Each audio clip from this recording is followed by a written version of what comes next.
Welcome back to Mental Health Matters. I am so excited to be back today. I've been gone for a long trip to Israel, actually Madrid and Israel, and I'm really glad to be back in Fairfield doing these fantastic shows with everybody.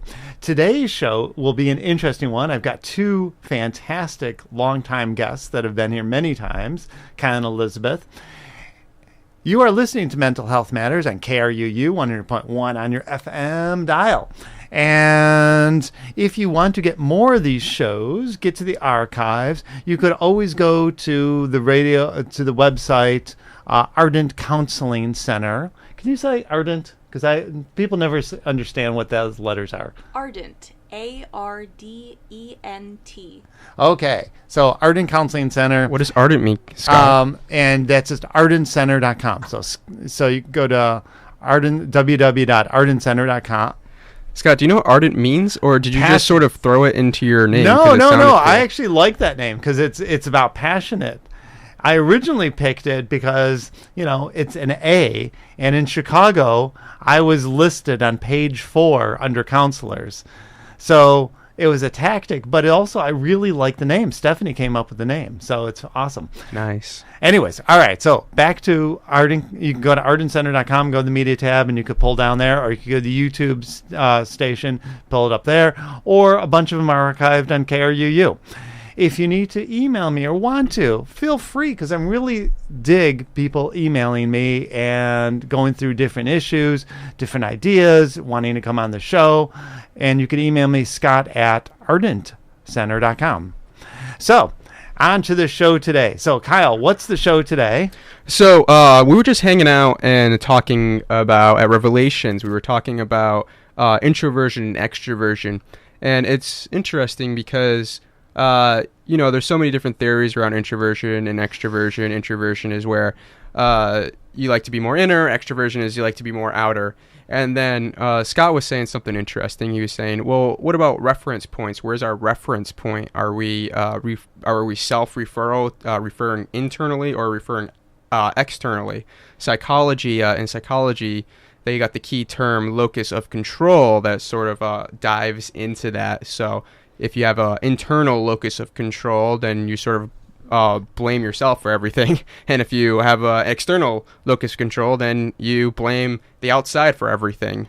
And it's just kind of interesting because, where's our reference point from day to day, from moment to moment? Are we sort of taking responsibility for things? At the same time, are we blaming ourselves for things that are out of our control? So... maybe some things we can take ownership for, but there are some things in life that are so outside our control that it's just there's no point in just worrying and thinking about it. And so there's sort of maybe a balance. Maybe one's better than the other, maybe not. What do you think, Scott? So this is really based on, so the term that I use is internal versus external referencing. Where's my reference point, internally or externally? The locus of control is a very old notion, and what I'm doing is I'm sort of changing that construct into something else.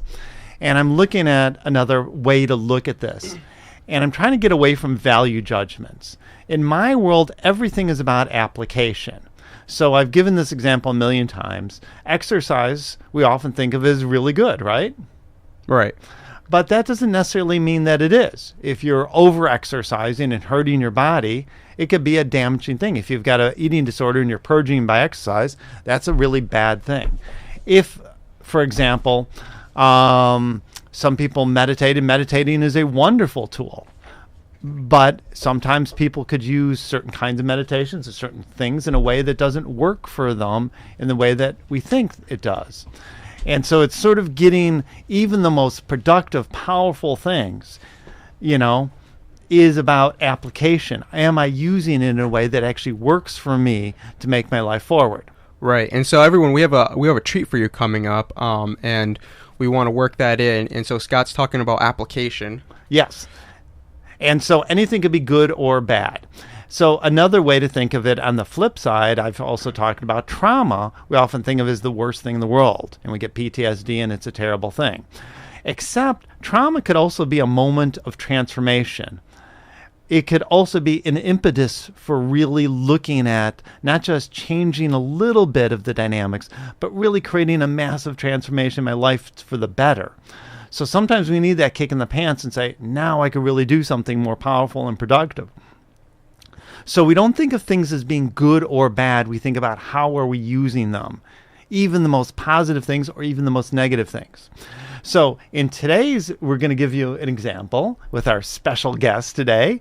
And she's going to give an example of she was experiencing something. And out of that experience, what did she do? What did she create from that experience to find, become more self-referential? So, and then I'll talk a little bit more about what internal versus external reference, but how does somebody come back to finding that balance point? So, special guest.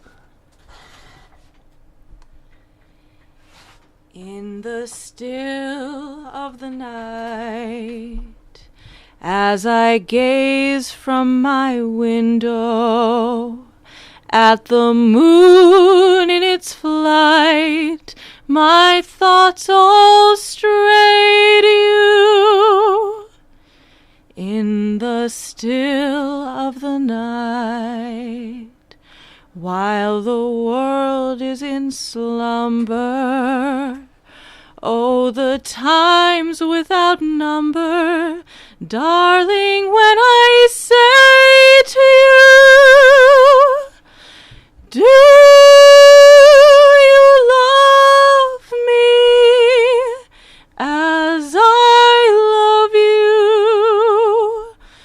Are you my life to be, my dream come true? Or will this dream of mine fade out of sight like the moon growing dim on the rim of the hill, in the chill still of the night?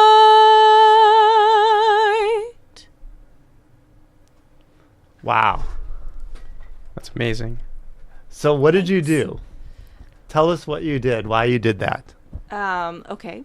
Well, I'm having a bad day, and I was trying to sort of recalibrate. I felt like I was getting stuck in my head, which I tend to do, and when that happens, what I want to do is sort of work on creating what I care about. So I was working on notating some music in the other room, and then Scott and Kyle came out and asked me if I wanted to sing something for the show. And, I always want to sing something. So I said yes, and now, and that song for me was, it just came into it's a jazz standard. It came into my head as something that sort of reflects a little bit the state of uncertainty that is part of the kind of anxiety that I tend to feel. And so I felt like I was able to draw off of my feelings to choose a song and, put emotion into the song because it rang very true to me. Yeah. And so by singing that, what did it do for you? I felt good. I closed, my eyes were closed while I was singing, and I felt like I was sort of connecting to my body, and connecting, people talk about transcendence a lot in Fairfield, and for me, when I sing, I tend to feel what I would describe as transcendent, even if it doesn't link exactly to the definition that people in the movement use, but sort of a feeling of connectedness to something sort of spiritual, or larger than myself. So I sort of felt that. I felt very kind of nurtured by that. And yeah, I had a feeling of inspiration as it was happening, and expressiveness. Yeah. Fantastic. So I think what's really interesting about this, so here's internal versus external referencing. We could think of external referencing as my reference point is outside myself. Who I am, how I define my reality is through others. So sometimes people think of that as codependency in a negative frame. But sometimes external referencing can be a really good thing. We're going to have a show at some point soon with Jonathan Littman, who's an architect, and we're going to be talking about the environment, and in fact the architecture that we live in is a reference point that could be a positive, productive thing if we could utilize it in that way. So again, we don't think of things as being positive or negative. We think about what are we creating from those things, because that's what's really important. So, what do you think, Kyle? I think it really comes down to being a little more self-referral with ourselves. And so it's, I'm doing something. I'm going to be doing something and I'm feeling a certain way. And then I'm doing something else. And how does that feel? Well, I'm not getting me? lost in even the action itself. Right. And so in a sense, we're going to use transcendence in a different kind of way, like you're using it, and say, how are we letting go of the experience, whatever the experience is, to create a new reality? So in internal reference, which you were describing, I was lost in an internal frame of reference. I was lost in my head. Sometimes people who get narcissistic, which are certainly not, get lost in their heads, right? And it's all about me, me, me. So it's not necessarily internal's good and external's bad. We're thinking of this very differently. But also being internal and recognizing what I'm experiencing and then doing something about it is really what we're trying to get to. And that's what you just did by singing. And if you're going to, we'd really be honored if you do another song by the end of the show. Yeah, okay, absolutely. Okay, fantastic. So Kyle, what do you think? I think, you go on to try a pair of shoes on, and you put on the pair of shoes, and they either feel right or they don't. You walk around with them, you break them in a little bit. Maybe you're trying them on in the store. Maybe you have them sent to you. You put them on, you walk around with them. Do they feel right or do they not feel right? And for Elizabeth, she was saying about how her throat was sore. She might want to sing, and so she got up into the mic, and then she started singing, and it felt right. And Yes. so there was this internal reference. It was feeling right. It was feeling good. And Well, it was self-reference. It wasn't just internal. She became self-reference. She actually closed her eyes. I looked at her, and it's not like she left her body. She became more integrated into her body, which is different. People talk about, I feel better and I'm like leaving my body. It's like, no, you're becoming more integrated and more solid. And you could almost see that physical transformation. Right.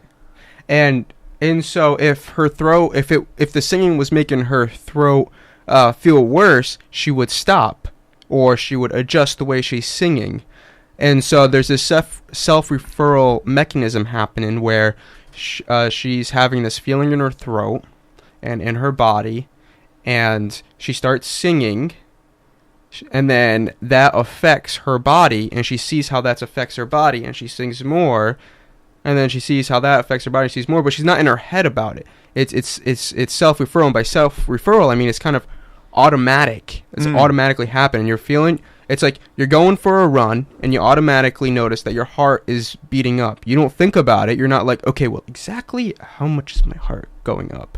You can do that, but, you're going for a run, and you're feeling yourself start to sweat. It's automatic. It's effortless. Effortless isn't this magical term. It's literally effortlessly you start sweating because you're jogging. You don't really need to be like, okay, I'm gonna start sweating right now because I'm overheating my body, and sweating helps release the heat. Yeah, right. You're not. It's not like you're thinking about sweating or you're thinking about getting your heart rate. You're doing what needs to get done. One thing I would add to this is that I sometimes find it, some people feel really scared when they perform, and I experience some fear, but I actually find having people with me, having an audience of some kind, to be incredibly freeing. When I'm by myself practicing, I often find that the automatic process that Kyle is talking about, I get really fixated on that process, and I'm trying to control it in a more conscious way. And when that happens, I find that I actually kind of get in the way of my voice, and I experience sort of stiffness and in my neck and jaw, and it's harder for me to produce the kind of sounds that I want to produce. So in terms of the internal external reference, I think having the two of you here, and also having the knowledge that this is something that is going to be played for other people, weirdly, that external reference freed me in a way that I often don't feel as free when. So you when got I'm out of singing for your myself. internal reference to Exactly. now externalize and then so actually what you did is you went from the internal reference, Right. lost in your head, to Right. external reference, audience, Right. to transcending that essentially to become Right. self-referential, and that's when all of a sudden you really shift it. By the way, you're listening to KRUU 100.1 on your FM dial. Today we have the wonderful and powerful magical team of Kyle and Elizabeth, and today we're talking about internal versus external referencing versus self-referential properties from a relative perspective. And we are talking the relative universe, by the way, everyone, not the absolute cosmic universe, though that's fun to talk about and get to, obviously, as a goal. Okay, so Elizabeth, what else do you want to say about this process or about these questions, these concepts? Because they're kind of big concepts here, and we were talking about it a little bit the other day. Yeah. I think the thing that's hard for me to understand completely is like getting from. So I realize that the ultimate goal in these situations, the ultimate goal is to sort of go above or outside of this framework. Like, you don't want to be stuck inside or out. You don't want to be stuck in your head. You don't want to be stuck like only aware of the world around you. And so ultimately what you want is to transcend those and have a sort of automatic relationship with both yourself and the external world. Yes. I'm not entirely sure about practically how to do that. This was a very specific situation. It's not like every time I'm having a bad day, I can just automatically conjure up an audience, sing for them, and feel better because I've had this transcendent experience. So that's just specifically for me, but I'm thinking about other people. So like I saw a client earlier today, and one of the things about this particular person was interesting is they got lost in trying to meet somebody. They're at a party, they met somebody. And what was interesting is it wasn't about meeting that person and getting acceptance from that person. It was about that he was at a party and that his peers saw him being accepted by that other person. So that essentially he looked good. Not that he was good, but that he was so externalized in his self-esteem and his self-construct almost were outside himself, that he lost who he was. And when he found out that this other person already had a different relationship and that he, so to speak, lost face, he went into a depressive state afterwards because it was so important to look good, and then he didn't. And what was interesting about that is that his normal thing would have been to go into that depressive state and stay there. And instead, because of the work that we've done, he was able to make it shorter and less intense, which is the goal. It's not that none of us are going to get depressed or anxious or tripped out on life. It's that we're going to make it shorter and less intense so that it doesn't have power and meaning over us. And so we have the control. we have the power to create what we want from that experience. Just like trauma, again, could be a powerful, positive thing if we use it and think of it in that way. And I got things are terrible. I don't deny ever the terrible things. But the question isn't, so Elizabeth, when you said, I'm not feeling great, and what was the question I asked you? I think you said, what are you going to create from that? Is that what you Yeah. said? You asked me to guess what you were going to say. Yeah. And that's what I guessed, yeah. Yeah. And so it's What are you like, going to do with where you are right now? yeah, exactly. It's like there's no judgment. Like, oh, okay, you feel bad, so I should feel bad for you. That doesn't help me commiserating with you and let's cry together. Right. It's sort of like, okay, what do you want to create from that? Right. And so what you created from that is coming on in here and singing, and then literally like your body. I seriously, I could see your body changing in front of me. Yeah, it's bizarre. I felt it. That's not just today. That's what happens when I sing in front of people. And that's for you. Right. If I would sing in front of people would run screaming out of the room, and I would scream and try and block my own ears because I don't have that capability. Right. So so that's why it's kind of fun to get that it's never about anyone else. It's not what works for you or somebody else. It's what works for you individually, each of us. And what do we want to create from that? So, Kyle, what are you thinking? We're doing all the talking here. I'm wondering, so I guess I'm thinking critically and just thinking, so what's the difference? Let's say someone likes playing guitar to take it off of a specific person. Yeah. And their thing is guitar that helps them. That's what they want to create. And they go and they do that. But where's the line of, okay, it's an escape or it's a way to connect to myself? Excellent question.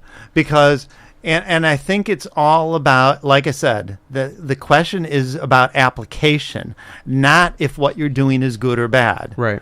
So if you're doing something, if you're exercising and using it in a good way, then it's a good thing. And for most people, it is a good thing. And for most people, having terrible traumas is not a good thing. So for me, I define the difference, I define the good way of doing it as, okay, I'm, let's say you're playing guitar or you get online and you start doing stocks, maybe... whatever your go-to thing is that you're trying to create, Reading maybe books, basketball, reading books, video games. Yeah. It's like, I think it's getting lost, but it's not just getting lost in the activity that you're doing, but it's getting lost from that self-referral mechanism. Have I lost that self-referralness? Am I drowning without realizing it? Yes. And the point is that I'm getting lost in whatever it is. So I often talk about, for instance, the problem with being an alcoholic or whatever drugs is not the specific drug of choice. And so maybe it's for you, it's playing guitar so I'm not living my life, or I'm a workaholic, or, fine, those aren't as destructive as drinking, but you could lose your life. You could run away by doing that. The point isn't what am I doing, right? So alcoholism's a terrible thing, but it's a bigger picture. Am I an addict, and am I addicted to feeling that fight or flight, that there's a tiger in the room and that I need to run away? Right. And so the question is, am I playing guitar as a way to run away, or am I playing that guitar as a way to connect deeper to myself and do something with music? I think it's also like, are there practical things that have to be done? Like, if you're playing guitar for 3.5 hours straight and there's practical things that have to be done and you're not doing them, you have let's say you have a flight to catch and it's like, well, I'm just playing guitar because I want to avoid going to see my family in North Carolina or something. Yeah. Okay, cool. Yeah, exactly. And that's the point. All right. So we're almost out of time. So Elizabeth's going to do another song. And what we're going to get is that in our last 3 minutes here, what else do we want to do as you listen to Elizabeth's beautiful voice? What else do you want to create for yourself today? So, Elizabeth, go for it. We're just going to get it so that she can stand up. All right. And, it's an important thing to kind of keep going for ourselves. What is it? It's not internal versus external, but what am I creating from my experience? How am I using it as a productive tool for me to grow today?